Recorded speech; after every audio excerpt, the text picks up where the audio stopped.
Good afternoon, YouTube. It's been a while since I've done a video, so here I am again with another video to help you to liberate your minds. So my aim with the video I'm about to record here is to help you to understand yourself better and to help you to make lasting change. So let me see if this sounds familiar to you, right? We've just come through the Christmas season, the period of Christmas, and Christmas tends to be at the end of the year of stress and, you've worked really hard. December itself is really stressful leading up to the Christmas period. And therefore, when people get to that kind of week between Christmas Eve and New Year's Day, they tend to fully relax and they just let everything kind of hang, and they eat too much, they drink too much, they just do not a lot, they watch TV, they don't do much exercise, and they just really allow themselves to just let go and enjoy themselves, right? Nothing wrong with that.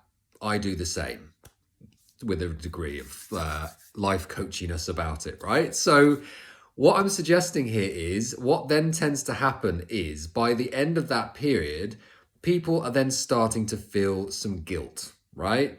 They have a look at themselves in the mirror, they put on a few pounds, they're not feeling at their best, maybe some of their routines have gone and they're kind of starting to feel, oh, okay, I'm not sure that was a good idea. They've eaten too much and now they're kind of feeling that guilt about it and the shame, maybe in some cases, right? So they say, right, that's it. It's a new year, a new start. This is the year I'm going to give up X, Y, or Z, probably drinking or smoking. I'll tell you what, the amount of inquiries I get in January for these kinds of things, whether it be eating, drinking, smoking, drugs, whatever, I want to give up these things. And here is where I want to tell you why, without help.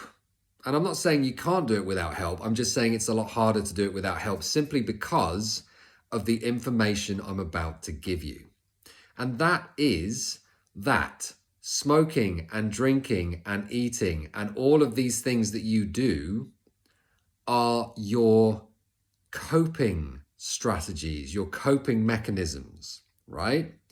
So when you decide that you're going to give up your coping mechanism, which you're labeling as the problem, right? So there's a thing within a therapeutic or a coaching practice called the presenting problem. And every therapist will know that that's usually not what the real problem is. And when you drill down a little bit, you find out what the root cause is. So you have now felt guilty and shameful and all the rest of it. And you're looking at the culprit as being the alcohol or whatever it is, and you're saying, right, this is it, with pure, and here's the thing, you mean it. In that moment, you mean it. I am going to give this up, whatever it takes, I'm down with it, I don't want to look like this anymore, I don't want to feel like this anymore, and you mean it.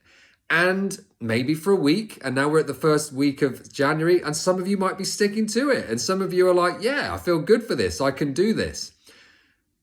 But let me tell you why this is, and I'm not saying it's for you, you might have like willpower of steel. What I am going to tell you though is that willpower is not enough. You need to change your focus from, instead of moving away from the thing that you don't want to do, you've got to now move towards, well, what are you going to do instead that gives you what that gave you? So we'll get to that in a sec. But what I'm saying here is most people, what will happen to you is that life will happen. You're going to get busy again. I don't know about you, but the first week of January went from 0 to 100 far too quickly. And I was like, wow, this is crazy. So what will happen is life will happen. You will get busy. Your life pressures will kick back in. You will find that you are stressed. And if you already have some unconscious baggage that you're not dealing with, like trauma, like anxious states, like low self-esteems, limiting beliefs, and all of these things that you get triggered by unconsciously, what are you going to do? First of all, you're going to move down here into that primitive part of your brain, and that is the emotional center of your brain. And your body will say to you, I need something. I need to take away the hurting. right? So what is it going to do? It's going to reach for the thing that you use to take that away. And that will probably be alcohol or smoking or whatever it is, the eating for you, right? And then what will happen is the next day, when you've been soothed and you've slept it off and all the rest of it, you'll wake up, you're back up here, and then you feel guilt and shame. And then you're like, I've fallen off the wagon, which it compounds the problem, and you start beating yourself up. I can't even do that. All of these kinds of things. Sounding familiar?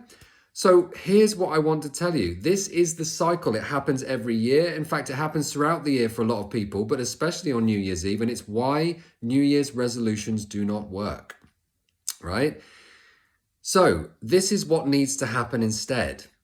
You need to figure out what your unconscious triggers are. And even if you don't have any deep-rooted trauma, most people do. I'm just going to let you into a secret there. Most people have trauma, and it's not necessarily what you think it is. It could be that it's what you didn't get when you were a kid, right? You didn't get the love and the affection that you needed. So now whenever you're feeling lonely, that triggers that wound. And now you're kind of like, I need to fill that hole with whatever it is, the drinking and the smoking. So everyone's got some trauma. But even if it's just that your stress levels are high or higher than you should be at a healthy level, and therefore you need to find a way each day to soothe yourself and to release that tension and to get through the next day, then if you don't deal with these things, you're going to keep reaching for the things you've always reached for. And I'm telling you, it's not a conscious problem, right? It's not your fault. It's your fault if you don't do anything about it. But what I'm saying is, anyone, take the most confident, charismatic, well-adjusted person in the world, when their stress levels are too high or they get triggered into unconscious trauma patterns or whatever it might be, just like you, they're going to be reaching for things to make themselves feel better. Now, you could choose alternative coping strategies like exercise that are healthy, but if you're not careful, then that exercise becomes, anything taken to an extreme will become a problem or a weakness, right? So if you're not, and this is what another thing that people do, they'll come to me and they'll give up smoking, but if they don't want to deal with their unconscious issues, triggers, wounds, patterns, problems, beliefs, they'll just replace it with something else. So if they stop smoking, they'll start vaping, or they'll start drinking, or they'll start doing something else. Because when you're in the emotional center of your brain and you're in that survival mode, it's driven by emotion. And if your emotions are out of control and extremely intense, your brain and body will be looking around desperately. I need something. And there it is. It's a need. So the moment you deal with the root cause and all of these patterns that are driving the need, then you stay in this part of your brain where you're logical and you're rational and you can suddenly choose. So that's something else to mention here. You don't necessarily have to do an all or nothing. Heard of yo-yo dieting and all of these things where people go to extremes, like they go on a detox and they just drink water and they get all clear and they go from one extreme to the other, and they're doing this yo-yo thing when they're going back and forth. That's not healthy either, right? Your body will go into shock, and what will it do? It will move down here and you go back into the I need. And then of course you'll have a binge, then you'll feel the guilt and the shame, and around we go again, right? So the point I'm trying to make is, none of these external things are the problem or the solution. You've got to sort out the unconscious patterns that are driving it. Everybody is trying to solve the problem where it is not, and that is why they are being controlled by their emotional wounds, right? All of these different minefields on the inside that are triggered by things that are happening, and of course that knock on to sleep and all kinds of stuff. So that's my my rant for today. Hopefully you've found that very interesting and helpful, and it makes a lot of sense, right? Basically, instead of trying to give up your coping mechanisms, sort out the root causes that drive the coping mechanisms so that they're no longer coping mechanisms, it's just a choice. Do I want to have that biscuit for the sake of having the biscuit because I enjoy a biscuit, or am I not feeling like it today, so I can choose not to have it. You don't have to give up, be an all or nothing person. You can say, if I'm not being driven emotionally to emotionally eat or emotionally drink or anything else, and then it's just, do you want to drink today? Then you can make an executive, conscious decision, do I or don't I? It's a choice, right? That's empowering, and it means that you don't have to set New Year's resolutions. So set goals instead, right? And set them constantly and make them realistic and manageable. So I'll post some more videos about some things like that and how to get motivated. But hopefully that's been interesting. If you found that interesting and helpful and valuable, then maybe share the video, give us a like, just so that more people are getting this message. A lot of people don't know this stuff. So maybe you could share that message with them, and I will be back soon to record another video to help you to liberate your mind. Take care till then.